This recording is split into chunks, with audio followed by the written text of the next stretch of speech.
Et je vous emmène dans mon épître préféré pour cet après-midi. On va aller en Éphésiens chapitre 3. Est-ce qu'on peut remercier l'équipe de louange extraordinaire? Est-ce qu'on peut remercier le ministère d'aide de cette église? La technique, regardez la technique qui assure un travail extraordinaire. Je n'ai même pas commencé à lire mon texte, qui a déjà le texte derrière moi. Merci à la technique, à la vidéo, à la projection. Et c'est vraiment grâce à vous qu'on a réussi à traverser Covid. C'est grâce au ministère d'aide. Et on donne de l'honneur à ceux qui n'en ont pas toujours. Parce que l'Église est une plateforme pour donner de l'honneur à ceux qui n'en ont pas toujours dans la vie professionnelle, dans la vie sociétale. Mais le corps de Christ est là pour rendre l'honneur à qui nous devons l'honneur. Et la première personne à qui nous rendons honneur, c'est au Père. Éphésiens chapitre 3. Alors moi, dans mon habitude du ministère de la parole, j'aime toujours lire un texte et après, je vais vous parler de quoi on va parler. Éphésiens chapitre 3 nous dit, on va lire à partir du verset 14. C'est en réalité une prière de l'apôtre Paul. On va détailler une prière que l'apôtre Paul a écrite pour l'église d'Éphèse au 1er siècle. Mais vous savez quoi? Cette prière, elle était tellement inspirée de l'Esprit de Dieu qu'elle n'était pas seulement pour l'église d'Éphèse du 1er siècle, elle est aussi pour l'église Impulsion du 21e siècle. Parce qu'il y a des choses qui sont intemporelles, il y a des principes qui sont intemporels. Et aujourd'hui, on va voir une prière qui est intemporelle et que vous priez, vous pouvez la prier pour vous-même et elle va vous fortifier.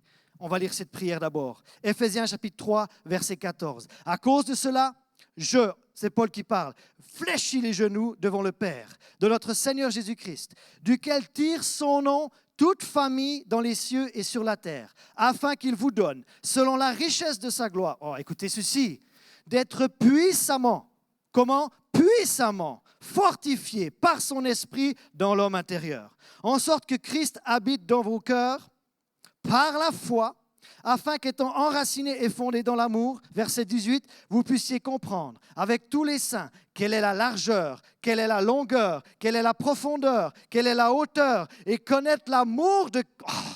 J'arrive pas à finir la prière tellement elle est extraordinaire. Et connaître l'amour de Christ qui surpasse toute connaissance, en sorte que vous soyez remplis jusqu'à toute la plénitude de Dieu. Chère Église Impulsion, c'est l'heure de donner une impulsion à votre foi. Parce que la foi vient de ce qu'on entend et ce qu'on entend vient de la parole de Dieu. Et nous avons lu ce texte dans Éphésiens chapitre 3 qui est en réalité une prière de l'apôtre Paul et j'aimerais revenir au verset 16. Regardez le verset 16, on l'a lu rapidement, maintenant on le lit gentiment. Éphésiens 3, 16. Je lui demande qu'il vous accorde à vous tous, à la mesure de ses glorieuses richesses, d'être fortifiés avec puissance par son esprit dans votre être intérieur. D'être quoi? Fortifié. Avec quoi? Avec puissance. Comment? Par son esprit. Ou? Je n'ai pas encore commencé à prêcher que j'ai déjà prêché. Le sujet de cet après-midi. Un fort intérieur fort.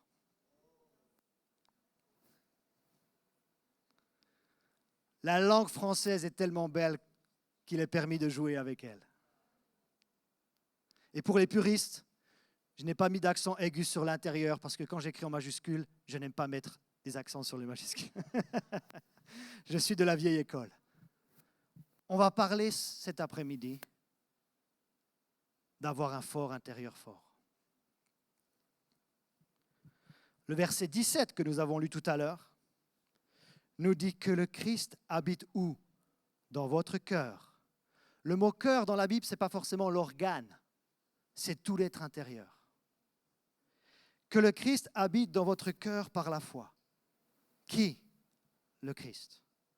Habite où? Dans notre cœur. Comment? Par la foi. Chers Parisiens, chères Parisiennes, c'est un Niçois d'adoption qui vous parle. Parce que vous remarquez que j'ai un accent, je suis francophone, c'est-à-dire je suis né, j'ai grandi en Suisse. Papa était français, j'habite à Nice, j'étais à Kinshasa au mois d'octobre, donc j'ai un accent francophone, d'accord? Donc j'espère que c'est correct pour vous. Mais chers Parisiens, chères Parisiennes, si je vous posais la question aujourd'hui, comment allez-vous? En général, le chrétien ou la chrétienne lambda répondrait « Je vais bien par la grâce de Dieu ». C'est une bonne réponse, ce n'est pas une mauvaise réponse. Mais si je vous posais la question autrement, Chère Parisienne, chers Parisiens, comment va votre être intérieur? Tout d'un coup, la réponse serait peut-être différente. Mon être intérieur est peut-être perturbé. Mon être intérieur est peut-être anxieux. Mon être intérieur est peut-être angoissé. Vous avez remarqué que cette décennie-là, 2020-2030 à peu près, ça risque d'être une décennie compliquée pour l'être intérieur, pour la santé mentale. Je parlais avec un collègue pasteur suisse qui m'a dit, en Suisse actuellement, si tu veux prendre rendez-vous chez le psychologue ou chez le psychiatre, c'est 1 année d'attente.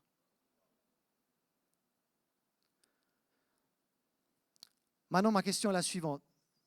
Notre foi aurait-elle des réponses face aux défis de notre société d'aujourd'hui?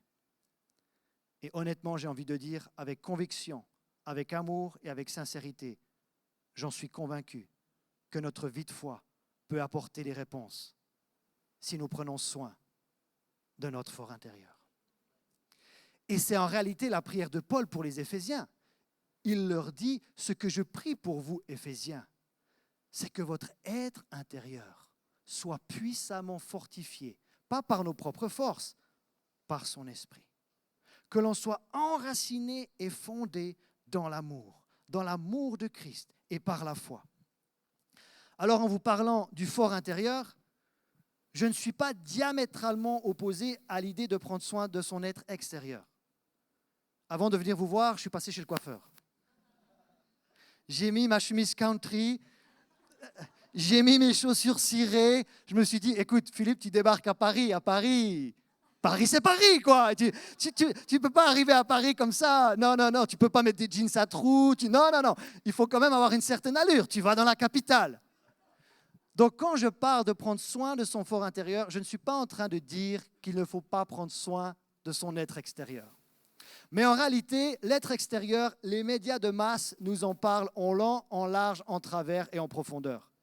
Raison pour laquelle je suis convaincu que dans l'église locale et dans la foi, il n'est pas interdit de parler de l'être extérieur, mais il me semble quand même plus opportun de vous parler de notre fort intérieur, de notre être intérieur, et de prendre soin de son fort intérieur, et d'être fort dans notre fort intérieur.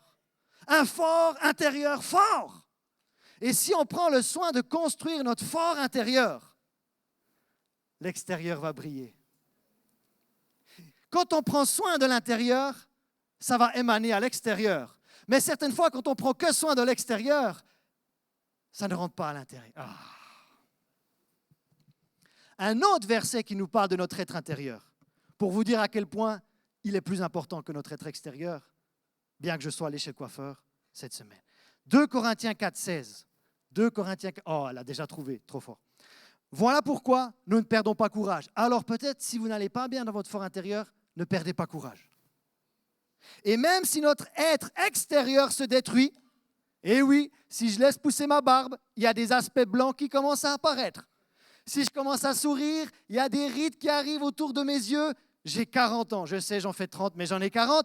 Et notre être extérieur, c'est une enveloppe qui, au fur et à mesure, s'effrite un peu. Mais regardez la suite. Notre être intérieur, oh là là, tout le monde dit notre être intérieur. Oh, qu'est-ce qu'il fait? Même si l'être extérieur s'effrite un petit peu au fil des années, notre être intérieur peut, quant à lui, se renouveler, tout le monde dit de jour en jour. Tu te dis, oh là là, mais ma vie active est derrière moi, je suis maintenant un senior. Vous savez quoi? Même si vous êtes un senior, vous pouvez être renouvelé de l'intérieur de jour en jour. Oh, extraordinaire, non? Je parlais de quelqu'un qui a un certain âge, mais cette personne est tellement dynamique, elle a tellement su garder une dynamique et une rythmique jeune que c'est toujours un plaisir d'être à côté de cette personne. Maintenant, on va parler de quelques personnages bibliques qui, extérieurement, le texte nous dit qu'ils étaient très beaux. Mais après, on va voir si intérieurement, ils étaient aussi forts qu'à l'extérieur. On va voir celles et ceux qui étaient vraiment d'une allure impeccable, Mais après, on va voir s'ils étaient autant forts à l'intérieur. Vous savez que votre fort intérieur devrait être au minimum l'équivalent de votre être extérieur. Mais je dirais même plus, notre être intérieur devrait toujours dépasser notre être extérieur. À nouveau, je ne suis en aucun cas en train de décrier celles et ceux qui vont chez le coiffeur, celles et ceux qui vont à la salle de sport, celles et ceux qui font au fitness. Je suis moi-même sur ma bicyclette, je suis moi-même sur ma planche à voile, je suis moi-même sur ma planche de surf, je suis moi-même en randonnée. J'aime l'activité physique, j'ai un bachelor, comment on dit ça, bachelor, bac plus 3, en éducation physique et sportive. Donc je ne suis pas contre l'activité physique, je ne suis pas contre l'idée que ma femme aille faire la manicure. Je ne suis pas du tout. Je ne suis pas venu décrier ces choses. Je suis juste venu dire que notre être intérieur devrait au moins avoir l'équivalent de l'attention que nous donnons à notre être extérieur. Voire même au-delà. On devrait dépasser. Parce que si on dépasse... Alors, quels sont les personnages bibliques qui extérieurement étaient, selon le texte, beaux? Joseph, le Joseph de l'Ancien Testament. Le Joseph, pas celui qui était le fiancé de Marie, mais le Joseph qui était dans la Genèse. La Bible nous dit, vous pouvez contrôler, je vous ai mis les références, en Genèse 39,6, j'ai juste mis la référence entre parenthèses parce que moi j'aime bien être biblique. Le texte nous dit, selon Joseph, qu'il était beau de taille et beau de figure. Donc mesdames, si vous aspirez au mariage, Joseph était le candidat idéal. Saül, le texte nous dit qu'il était jeune. Oh là là, lui en plus d'être beau, il était jeune. Saül, alors j'ai parlé aux personnes qui ont peut-être leur vie active derrière eux, maintenant je parle aux jeunes. Est-ce qu'il y a des jeunes ici? Qui se considèrent encore jeunes? Saül était jeune, il était beau, il était plus beau qu'aucun des enfants d'Israël et les dépassant tous de la tête. Vous parlez d'un gendre idéal? De l'extérieur. Attention! Si vous aspirez au mariage, ne vous faites pas impressionner par l'enveloppe. Commencez à apprendre la personne, à connaître la personne. Parce que lui, Saül, de l'extérieur, c'était gendre idéal. Il est beau, il est grand, il a tout. Mais on va voir qu'il lui manquait quelque chose à l'intérieur. Un autre personnage biblique, c'est Absalom. Absalom, lui, il était réputé pour ses longs cheveux. Longs cheveux soyeux. C'était un homme, mais il avait de très longs cheveux soyeux. Et la Bible nous dit qu'il était renommé pour sa beauté dans tout Israël. Waouh! Mais je me suis dit, Philippe, tu ne peux pas parler que d'hommes sans parler de femmes. Est-ce qu'il y a des femmes de foi par là? J'ai parlé aux seniors, j'ai parlé aux juniors, j'ai parlé aux hommes. Maintenant, parlons aux dames, s'il vous plaît. Je me suis dit, tu ne peux pas parler que du genre masculin, il faut aussi parler des dames. Et il y avait une dame qui était très belle. Elle se prénommait Esther. Et le texte nous dit, au 2e chapitre, verset 7, que Esther, elle était belle de taille et elle était belle de figure. Donc on a 3 hommes, une femme, qui extérieurement avaient tout. Maintenant, 2 d'entre eux étaient très forts à l'intérieur. 2 d'entre eux étaient plutôt un peu plus faibles à l'intérieur. Et on va voir avec quels résultats, quelles conséquences et quels fruits dans leur vie. Joseph, il avait un fort intérieur fort. C'est le titre de cet après-midi. Le texte nous dit en Genèse 39, 10, « Quoiqu'elle parlât tous les jours à Joseph, il, Joseph, refusa de coucher auprès d'elle, d'être avec elle. » La femme de Potiphar a fait des avances à ce monsieur qui s'appelait Joseph.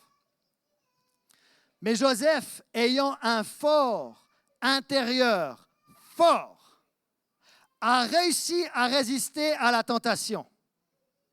La raison pour laquelle Dieu m'a donné Rebecca, c'est parce qu'un jour, j'étais sur l'île de Malte, tout en haut d'un hôtel. Et là, tout d'un coup, il y a une jeune femme qui vient à la porte. Mais je peux vous dire qu'elle ne venait pas jouer aux cartes. Elle avait une autre intention dans la tête. Mais je savais que Dieu était en train de me préparer pour ma future épouse. Et à ce moment-là, j'ai fait comprendre à cette jeune femme que la porte de sortie était plutôt dans cette direction, plutôt que de l'inviter sur le lit. Et je vous dis que la raison pour laquelle Dieu m'a donné mon épouse, c'est parce que j'ai su résister à la tentation quand elle s'est présentée à ma porte.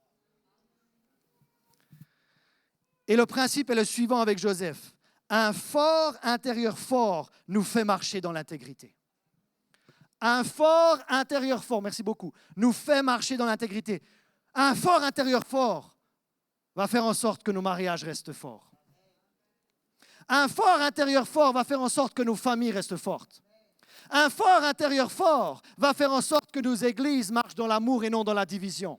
Un fort intérieur fort va permettre aux politiciens de ne pas chuter lorsqu'ils sont en exercice. Un fort intérieur fort te maintient dans une position d'autorité, alors que tes dons, tes talents, tes prédispositions, ça t'a ouvert une porte. Mais une fois que la porte a été ouverte, il faut rester à la position que Dieu t'a...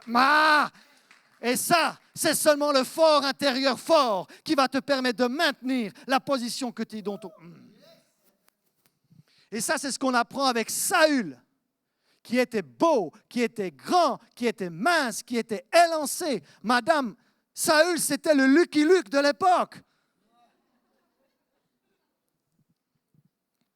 Mais écoutez ceci, en plus de ses prédispositions physiques, Saül, on a lu qu'il était jeune, et on a dit qu'il était beau, on a dit qu'il était grand. Mais si vous lisez dans le livre de Samuel, le premier livre de Samuel, vous allez découvrir qu'il coulait dans l'esprit. Il avait le don de prophétie qui était actif dans sa vie. Donc non seulement il avait des prédispositions physiques, il avait aussi des dons spirituels actifs dans sa vie. Mais ce n'est pas tout. C'était un guerrier hors du commun. Donc extérieurement, il avait tout. Mais maintenant, on va voir ce qui s'est passé dans sa vie. Je suis en 1 Samuel, bravo, chapitre 15, versets 27 et 28. Et comme Samuel se tournait pour s'en aller, Saül le saisit par le pan de son manteau, le manteau royal, qui se déchira. Samuel lui dit, l'Éternel déchire aujourd'hui de dessus de toi la royauté d'Israël. Et il la donne à un autre qui est meilleur. Oh. Sans un fort intérieur fort, on va se faire dépasser. Et ce qu'on peut apprendre, le principe qu'on peut apprendre, en étudiant la vie de Saül, c'est qu'un fort intérieur faible ne pourra jamais nous maintenir là où nos prédispositions, nos dons et nos aptitudes nous ont menés.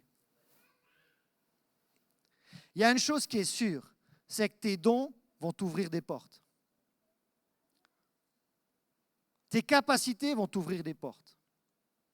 Ton potentiel va t'ouvrir des portes. Mais une fois que la porte est ouverte, est-ce qu'on va pouvoir rester dans cette porte-là? La Bible dit que les dons d'un homme lui donnent accès auprès des grands. Mais ce n'est pas tout de vouloir accéder auprès des grands. C'est d'y rester après. Maintenant, pensez à un leader très influent que vous respectez. Peut-être vous ne l'avez jamais rencontré. Pensez à un leader très influent, quelqu'un que vous respectez. Ça pourrait être Nelson Mandela, ça pourrait être Martin Luther King, ça pourrait être Mère Teresa. Quelle est la qualité qui ressort à chaque fois que vous respectez quelqu'un? Ce ne sont même pas leurs dons, c'est leur force de caractère. Rester 27 ans en prison, il faut un fort intérieur de béton. Et maintenant, regardez les personnes pour qui vous aviez de l'estime, mais tout d'un coup, ces personnes ont perdu votre estime. Ils avaient les capacités, ils avaient les dons, ils avaient les aptitudes, mais leur fort intérieur était trop faible pour les maintenir à la position à laquelle ils aspiraient. Sans citer aucun nom, je ne suis pas là pour citer des noms, mais regardez les différentes personnes qui avaient des candidatures pour des postes prestigieux. Et tout d'un coup, l'herbe a été coupée sous leurs pieds. Le problème, ce n'était pas les dons. Le problème, ce n'était pas les prédispositions, pas les capacités, pas le potentiel. Non! Là, le fort intérieur qui n'a jamais été assez développé.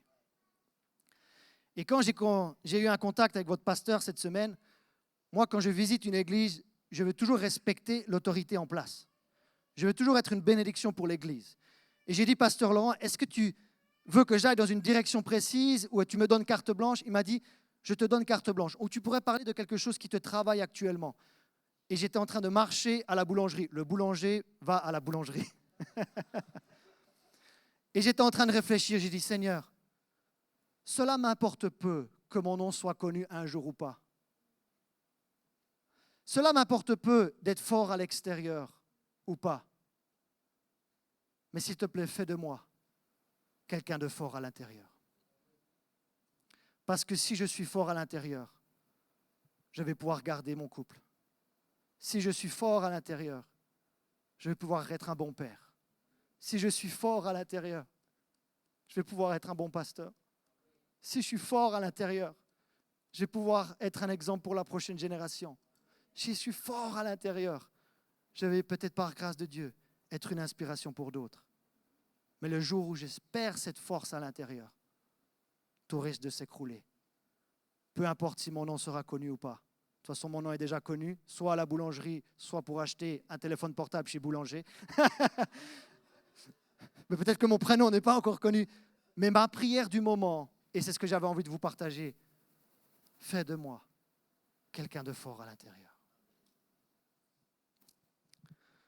Maintenant, on va voir Absalom, qui avait les longs cheveux soyeux, qui était beau aussi. Et on va voir ce qui lui est arrivé. 2 Samuel 18, verset 9. Absalom se trouva en présence des gens de David. Il était monté sur un mulet. Le mulet pénétra sous les branches entrelacées d'un grand térébinthe. Écoutez ceci, ses longs cheveux soyeux, en fait, ses cheveux et la tête d'Absalom fut prise au térébinthe. Ses longs cheveux soyeux se sont accrochés à un arbre. Il demeura imaginez la scène. Si vous êtes cinéaste, ça c'est une scène de ciné. Il a les cheveux accrochés à un arbre et il est suspendu entre le ciel et la terre, suspendu par ses beaux cheveux soyeux. Il demeura suspendu entre le ciel et la terre et le mulet qui était sous lui passa outre. Qu'est-ce qu'on peut apprendre d'Absalom? Alors si vous parlez complotisme, lui était un complotiste. Il était le fils de David et il a comploté contre son père pour en faire un coup d'État. Ce qu'on peut apprendre là, le principe qu'on peut apprendre de lui, si le fort intérieur ne compense pas l'être extérieur, la beauté peut nous jouer des tours. Sa beauté, ses longs cheveux soyeux, lui ont joué un mauvais tour. Et après, il y a les guerriers de Joab qui sont arrivés. Et lorsqu'il était suspendu à ses cheveux, ils l'ont tué. Mesdames, parlons d'Esther, avant d'arriver à 4 clés pratiques. Esther était non seulement belle de figure et belle de taille, et les Parisiens sont tous beaux, c'est connu. Raison pour laquelle je ne pouvais pas venir en jeans troués à Paris, parce que les Parisiens sont tous beaux. En Esther chapitre 5, le texte nous dit, le 3e jour, Esther mit ses vêtements royaux et quand j'ai lu ce texte, ça m'a fait sourire. Et se présenta dans la cour intérieure de la maison du roi. Évidemment qu'on parle de la cour intérieure de la maison du roi au sens propre. Mais à mon avis, sa cour intérieure au sens figuré. Elle était autant belle que la cour intérieure du palais royal. Non seulement elle était belle à l'extérieur, mais sa cour intérieure était belle. Je peux vous dire que ma femme, évidemment, c'est la plus belle. Certes, sa beauté m'a attiré, mais sa beauté intérieure m'a gardé. Ta beauté extérieure peut attirer quelqu'un, mais ta beauté intérieure fera garder ton mari. Ou alors ta beauté intérieure fera garder ta femme. Comment va notre cour intérieure? Est-elle digne de la maison du roi? Et maintenant, on transfère ça dans le spirituel. Notre cour intérieure est-elle digne de la maison du roi? Nous sommes le temple du Saint-Esprit. Est-ce qu'on garde notre cour intérieure entretenu, propre? Et le texte nous dit, à la fin, et le roi tendit à Esther le sceptre d'or qu'il tenait à la main. Esther s'approcha et toucha le bout du sceptre. J'aimerais vous dire une chose. Dieu n'a aucun problème, le principe qu'on peut apprendre d'Esther, Dieu n'a aucun problème à promouvoir quelqu'un qui a un fort intérieur fort. Parce que quand quelqu'un a un fort intérieur fort, il n'y a aucun risque, ou peu de risque, pour qu'il y ait une chute ultérieurement. Raison pour laquelle, est-ce qu'on peut mettre la diapo suivante, dans 1 Pierre 5, 6, Dieu dit, humiliez-vous sous la puissante main de Dieu. Humilité, pas orgueil, humilité. Humiliez-vous sous la puissante main de Dieu. Et il vous élèvera. Quand? Au temps convenable. Dieu ne peut pas vous élever trop vite, parce que s'il vous élève trop vite, c'est risqué. Il doit d'abord vous préparer avant de vous élever.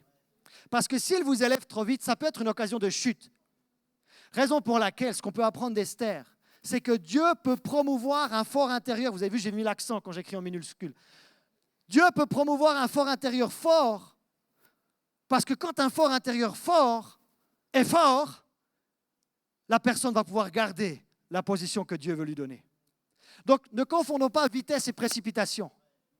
Si tu n'as pas encore la position à laquelle tu aspires, c'est que tu as encore besoin d'être préparé. Tu as encore besoin d'être préparé à l'intérieur. Ne sois pas frustré avec Dieu, parce que Dieu ne peut pas encore te mettre à cette position. Parce qu'il y a encore quelque chose dans la saison dans laquelle tu es, dont tu as besoin pour la saison d'après. Ne sois pas fâché avec lui. Il est en train de te protéger. Il n'est pas fâché contre toi. Il te protège. Tu dois acquérir tout ce dont tu as besoin dans la saison actuelle avant qu'il te propulse dans la saison future. Et moi, je dis toujours, quand je fais de l'accompagnement, finis bien la saison dans laquelle tu es avant de commencer la saison à venir. Parce que si tu emmènes les casseroles de la saison actuelle dans la saison à venir, la saison à venir ne sera pas meilleure que la saison actuelle. Donc, règle tes casseroles dans la saison actuelle et Dieu te propulsera dans ta saison à venir. Mais régler ces casseroles, ça fait partie d'entretenir son fort intérieur. S'il y a des personnes à pardonner dans la saison actuelle, pardonne les personnes dans la saison actuelle. S'il y a des réconciliations à avoir dans la saison actuelle, fais-le dans la saison actuelle. Et ne transporte pas le problème actuel dans le problème à venir. Maintenant, comment est-ce qu'on fortifie? 4 clés pratiques. Je me suis dit, Philippe, tu ne peux pas leur parler d'avoir un fort intérieur fort sans comment le faire. Maintenant, on retourne dans la prière que Paul a faite aux Éphésiens. Et on va voir que cette prière, vous pouvez vous l'approprier. Alors, si vous allez chez le médecin, vous allez suivre sa prescription et vous allez suivre son ordonnance. J'aimerais vous dire que ce n'est pas facile d'être pasteur. Parce que vous allez suivre ce que le médecin dit, mais vous ne suivez pas ce que le pasteur dit. Moi, je vous dis que cette semaine, pendant 7 jours, une fois par jour, vous allez prier la prière qu'on a lue au début et vous allez la personnaliser pour vous. Je vous montre comment on le fait. Retournez en Éphésiens 3, s'il vous plaît. Et vous allez mettre moi à la place de vous. Vous allez la prier pour vous-même. Écoutez ceci. Le texte dit, à cause de cela, je fléchis les genoux, je suis en Éphésiens 3, 14. À cause de cela, je fléchis les genoux devant le Père, et là, au lieu de dire de notre, vous dites de mon Seigneur Jésus-Christ, duquel tire son nom, toute famille, dans les cieux et sur la terre, afin qu'il vous donne. Et là, vous dites, afin qu'il me donne. Vous la personnalisez, vous dites, afin qu'il me donne à moi, à Bibi, à moi, à Bibi, qu'il me donne à moi, qu'il me donne quoi? Selon sa richesse de sa gloire, ou selon la richesse de sa gloire, d'être puissamment fortifié par son esprit dans l'homme intérieur, en sorte que Christ habite dans mon cœur. Là, il dit dans vos cœurs, mais là, vous la personnalisez, dans mon cœur, par la foi. Afin qu'étant enraciné et fondé dans l'amour, je puisse, pas vous puissiez, je puisse comprendre avec tous les saints quelle est la largeur, la longueur, la profondeur et la hauteur, et connaître l'amour de Christ, qui surpasse toute intelligence, en sorte que je sois, moi, rempli jusqu'à toute la plénitude de Dieu. Ces prières scripturaires que vous trouvez en Éphésiens 1, Éphésiens 3, Philippiens 1, Colossiens 1, Paul les a priées pour l'Église du 1er siècle, mais vous pouvez vous les approprier et les prier pour vous-même. Donc cette semaine, si vous ne savez pas quoi prier, vous ouvrez votre Bible en Éphésiens 3, 14 à 19, et vous priez cette prière une fois par jour, pendant 7 jours. Et certains, vous allez continuer après. Oh, cette prière, elle me fait tellement de bien, je vais aller au-delà de 7 jours. Certains, vous allez dire, je vais la faire le matin, mais j'ai envie de la faire le soir aussi. C'est correct, comme diraient les Québécois. C'est correct. Oh, moi, je la fais matin, midi, soir. Écoutez, ne vous donnez pas un objectif trop ambitieux. Commencez déjà par une fois par jour. Et après, si vous arrivez vraiment à y arriver, ça, c'est à Kinshasa. Alors, si les Québécois disent correct, les Congolais disent vraiment. Non, tu me demandes vraiment de lire cette prière et de la prier pour ma propre vie pendant 7 jours, vraiment. Et ma réponse est vraiment. Et vraiment, hein? Vraiment. Hein? Elle ne va pas vous faire du tort. Hein? Et vous êtes en train de demander à Dieu de fortifier votre fort intérieur. Vous n'allez pas le regretter. Parce que fortifier son fort intérieur n'est jamais du temps perdu. Sinon, mais bon, je parlais des convaincus, vous ne seriez pas là cet après-midi si vous n'aviez pas cette conviction-là. Ça, c'est la première clé. La deuxième clé que j'aimerais vous donner, le pasteur, tout à l'heure, il a parlé pour les baptêmes du Saint-Esprit. C'est de prier régulièrement en langue. Oh, mais à quoi ça sert de prier en langue? Je ne comprends pas ce que je dis. Oui, mais si vous priez un peu plus en langue, vous allez commencer à interpréter votre propre parler en langue. Vous savez que moi, je me destinais au journalisme et à la communication et je voulais être envoyé spécial sur France 2 le jeudi soir. Mais bon, Élise Lucet a pris ma place, c'est tombé, allô. Et c'est là qu'en conduisant ma voiture, vieille Ford Escort bleue qui venait de la Suisse, le garagiste me dit « Cette voiture vient du Nord ». J'ai fait « Oui, comment vous le savez? Elle est toute rongée de dessous par le sel ». Et quand je priais dans ma voiture, attention les vélos, dans la voiture on prie toujours les yeux ouverts, tout le monde dit les yeux ouverts. Jamais les yeux fermés dans la voiture, d'accord? Et alors que je priais en langue, en novembre 2009, j'ai interprété mon propre parler en langue pour la première fois. Et j'ai su que Dieu m'appelait à son service à plein temps. Donc, si vous donnez davantage de temps à la prière en langue, le texte nous dit, elle est trop forte. Elle est déjà là avant moi. Bravo, bravo, bravo. Jude, chapitre 1. Alors, Jude, ce n'est pas long, hein, c'est un chapitre, mais le verset 20, écoutez. Mais vous, mes chers amis, Bible du Semeur, bâtissez votre vie sur le fondement de votre foi. Vous voyez que notre foi, ce n'est pas une option. Notre foi, ce n'est pas un divertissement. Notre foi, ce n'est pas une récréation. C'est le fondement sur lequel on bâtit notre vie. Et je suis préoccupé de voir des chrétiens qui considèrent leur foi comme un divertissement. Non, ta foi, c'est le fondement sur lequel tu poses ta vie. À l'époque à l'ère des maladies mentales, à l'ère des suicides, à l'ère de la confusion et de l'identité, ce n'est plus du tout une option pour les chrétiens. Ta foi doit devenir un fondement. Et là, sur le fondement de votre foi très sainte, priez par le Saint-Esprit. Le fait de prier par le Saint-Esprit, ça va bâtir, construire. La Bible nous dit dans d'autres traductions que celui qui prie en langue, il s'édifie lui-même. Combien de fois tu charges ton téléphone par jour? Ton téléphone a besoin d'être chargé pour fonctionner. Un chrétien a besoin d'être chargé pour fonctionner. Qu'est-ce qui le charge? La prière en langue, la prière dans l'esprit. Maintenant, laissez-moi vous donner une petite astuce concernant la prière en langue. Voilà comment les chrétiens prient en langue. Monotone. Et après, ils se permettent de prendre leur téléphone. Ma Bible me dit que celui qui prie en langue parle à Dieu. Comment peux-tu parler à Dieu avec ton mobile dans la main? Comment oses-tu t'adresser à l'Éternel quand tu pries en langue avec Insta et les réseaux sociaux devant toi? Lisez 1 Corinthiens chapitre 14, vous allez voir que celui qui prie en langue, il parle à Dieu. Donc moi, honnêtement, si vous me parlez avec votre téléphone, je vais prendre ça comme un manque de respect. Pas parce que je suis pasteur, mais parce que j'aimerais avoir votre attention. Mais maintenant, regardez la différence entre celui qui prie en langue comme ça et celui qui prie en langue comme ça.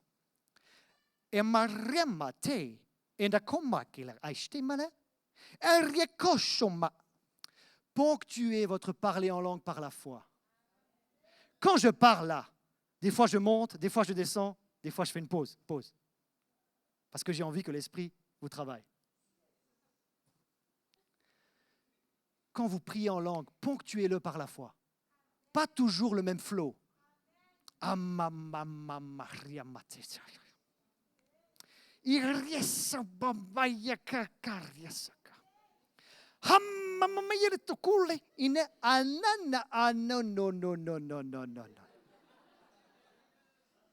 là, tout d'un coup, il y a une pensée qui va vous venir.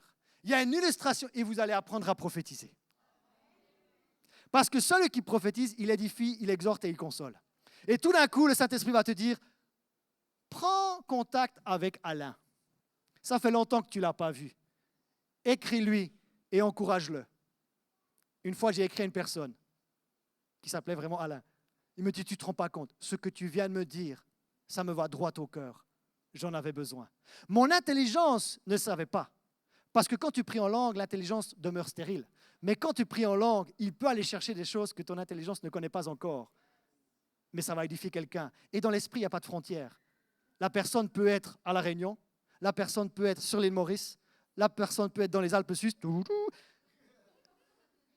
Dans l'esprit, il n'y a pas de distance. Dans l'esprit, il n'y a pas de frontières. Dans la prière, il n'y a pas de distance. Maintenant, encore 2 clés. Personnaliser la prière de Paul en Éphésiens 3. Prier régulièrement en langue pour fortifier son fort intérieur. Et là, alors là,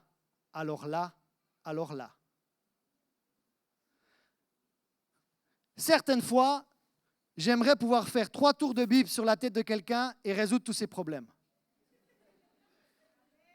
Mais j'aimerais vous dire que certaines fois, ce n'est pas de l'instantané, c'est de la discipline spirituelle dont nous avons besoin. Surtout dans les églises charismatiques comme les nôtres. On préfère les 3 tours de Bible parce que ça va plus vite. Mais certaines fois, pour dompter tes pensées, les 3 tours de Bible ne vont pas fonctionner. Ce dont tu as besoin, c'est le renouvellement de ta pensée. C'est le renouvellement de l'intelligence. Et ça ne va pas arriver du jour au lendemain. C'est apprendre à canaliser tes pensées. Je ne suis pas un spécialiste de la pensée, mais je sais une chose. C'est qu'une pensée arrive dans ta tête. Mais si tu ne la traites pas d'entrée, si tu ne prends pas chaque pensée captive à l'obéissance de Christ, au début, c'est juste un petit ruisseau. Mais après, ça devient un fleuve. Après, ça devient un torrent. Après, ça devient un canal de Suez qui se déverse dans ta tête et tu n'arrives plus à le maîtriser. Mais tu aurais pu maîtriser cette pensée quand c'était encore qu'un filet d'eau. Mais si tu ne prends pas cette pensée captive dès son apparition, et le diable va toujours faire la même chose. Il va prendre une pensée qui est la sienne, te faire croire que c'est la tienne et que tu te l'appropries et qu'il établisse une forteresse dans ton fort intérieur. Neutralise-le dès le départ. Pourquoi aujourd'hui on a une jeune génération qui a un problème d'identité sexuelle? Ne rigolez pas, c'est très sérieux. La pensée a commencé comme ça. Suis-je vraiment un garçon? Suis-je vraiment une fille? Et après, la personne est allée sur les réseaux sociaux et les logarithmes ont commencé à s'activer. Ce qui était qu'une pensée devient maintenant un noyau. Maintenant, le noyau grandit, le noyau grandit, le noyau grandit. Oh, ce qui était une pensée qui ne venait pas de Dieu, c'est l'autre qui a mis sa pensée dans ma pensée, mais maintenant, je suis en train de me l'approprier et c'est jusqu'à ce qu'il y ait forteresse. Laissez-moi expliquer la différence entre une forteresse et une prison. Une forteresse empêche quelqu'un d'entrer. Une prison empêche quelqu'un d'en sortir. Quelqu'un qui est emprisonné dans ses pensées, il va empêcher l'aide d'arriver, mais il ne peut pas en sortir par lui-même. La clé est essayer de faire ça dans l'Église. Il faut toujours s'ouvrir à un tiers. Pas à toute l'Église, mais ayez une personne, pas 2, pas 3, une, avec qui vous pouvez partager vos pensées difficiles. Vous savez, quand il y a quelqu'un qui vient dans mon bureau me dire qu'il ou elle a des pensées suicidaires, vous savez quelle est ma réaction? Félicitations. Bravo. C'est ton premier pas vers la victoire. Parce que tu en as parlé. Tu as osé sortir quelque chose qui était dans là et tu l'as mis à la lumière. Et dès que quelque chose vient à la lumière, le diable n'a plus aucune emprise dans la lumière. Il ne peut qu'opérer dans les ténèbres. Raison pour laquelle une personne qui s'isole dans ses mauvaises pensées, elle empêche l'aide de venir, mais elle n'arrive pas à s'en sortir par elle-même. Dès le moment où une personne arrive à en parler à une autre personne, à un frère, à une sœur, c'est déjà le début de la victoire. Mais il faut aussi un renouvellement de la pensée. Il faut un renouvellement de la pensée. Moi, je suis tous les jours dans la Bible, pas parce que je suis pasteur, mais parce que je suis chrétien. Après, je retourne dans la Bible pour préparer des choses. Mais quand je me lève le matin, avant d'emmener mes filles à l'école, je suis dans la Bible pour moi-même. En tant que chrétien, pas en tant que pasteur. Après, j'y retourne parce que j'ai des choses à préparer. Mais je ne suis pas dans la Bible de bonne heure le matin parce que je suis pasteur, parce que je suis enfant de Dieu, parce que comme vous, je dois lutter avec des pensées. Et la Bible nous parle du renouvellement de notre pensée. Et on va prier dans un instant pour quelque chose de précis. Alors, je ne sais pas s'il y a des équipiers de prière. Tu m'avais parlé éventuellement d'avoir des équipiers de prière. Mais lisons Romains 12, 2 dans la version Summer. Ne vous laissez pas modeler par le monde actuel. Le monde actuel n'est pas facile. Le monde actuel est très défiant pour la pensée. Mais laissez-vous transformer par le renouvellement de votre quoi? Pensée. Là, voyez-vous, un mauvais esprit se chasse, la chair se crucifie, mais une mauvaise pensée se discipline. C'est une discipline spirituelle. Et il n'y a pas 3 tours de Bible. Non, c'est une discipline spirituelle qu'on appelle le renouvellement de la pensée. pour pouvoir discerner la volonté de Dieu. Vous voyez qu'il faut discerner maintenant ce qui est de Dieu, ce qui n'est pas de Dieu et ce qui est... Il y a trois options. Soit une pensée vient de Dieu, soit elle vient du diable, soit c'est la mienne. Mais quand tu es imbibé dans la volonté de Dieu, dans la parole de Dieu, tu sauras, cette pensée, elle est de Dieu. Non, celle-là, je la chasse, elle n'est pas de Dieu. Celle-là, c'est la mienne. C'est peut-être un désir, une convoitise. Il faut discerner une des trois. Ce qui est bon, ce qui lui plaît et ce qui est parfait. Et là où j'avais vraiment envie de terminer aujourd'hui, avant de proposer la prière, c'est que nous avons une arme spirituelle absolument magnifique, qu'on appelle la paix de Dieu. La paix de Dieu. Philippiens 4,7 nous dit que la paix de Dieu, qui surpasse tout ce qu'on peut concevoir, regardez ce qu'elle fait, la paix de Dieu. Elle garde nos cœurs, ça c'est le fort intérieur. Et elle garde nos pensées, ça c'est le fort intérieur. Sous la protection. Oh, qui a envie d'avoir son cœur et ses pensées sous la protection de Jésus-Christ? Oh, moi, est-ce que je peux enlever mes deux mains, s'il vous plaît? La paix de Christ garde deux choses. Nos cœurs, c'est le fort intérieur. Nos pensées, c'est le fort intérieur. Maintenant, certains confondent la paix avec Dieu et la paix de Dieu. Laissez-moi vous parler en cœur à cœur. Je suis comme à la maison avec vous. La paix avec Dieu. Quand vous avez mis votre foi en Christ Jésus, vous avez été justifié par la foi et vous avez depuis votre justification par la foi la paix avec Dieu. En revanche, il est possible d'avoir la paix avec Dieu sans avoir la paix de Dieu. Ça veut dire que tu es réconcilié avec Dieu par la médiation de Jésus-Christ, mais tu n'as pas la paix de Dieu dans tes finances. Tu n'as pas la paix de Dieu dans ta famille. Tu n'as pas la paix de Dieu dans ton sommeil. Tu n'as pas la paix de Dieu dans tes études. Tu n'as pas la paix de Dieu au travail. Vous avez la paix avec Dieu. Vous êtes réconciliés avec Dieu par la médiation de Christ Jésus. Rien à redire là-dessus. Mais en revanche, vous avez aussi besoin de la paix de Dieu en plus de la paix avec Dieu.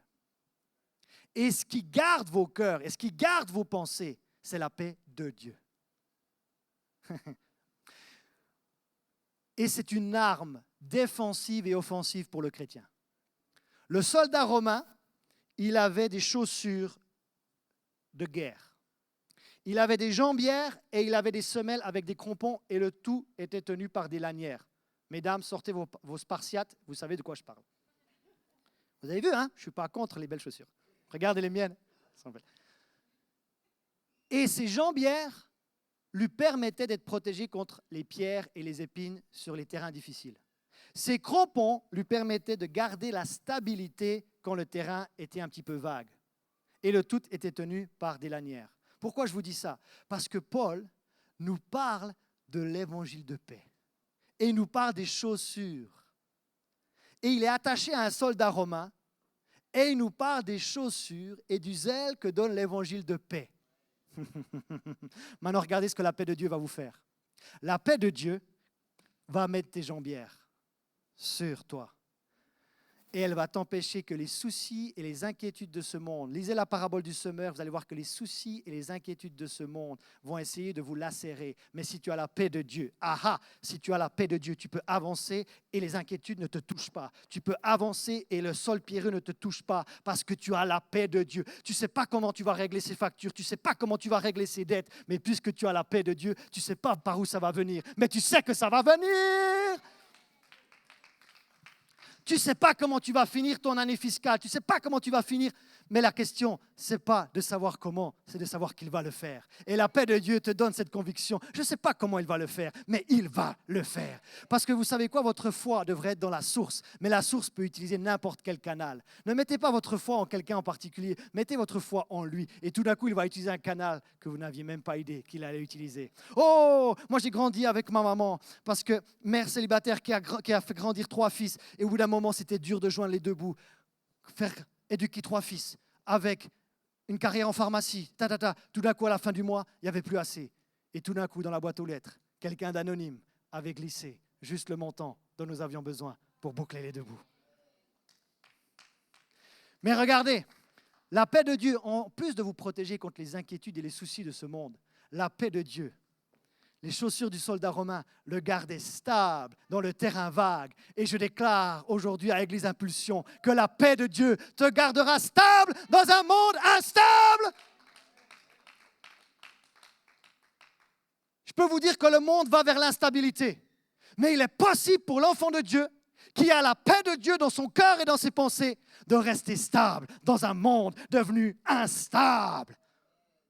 Maintenant,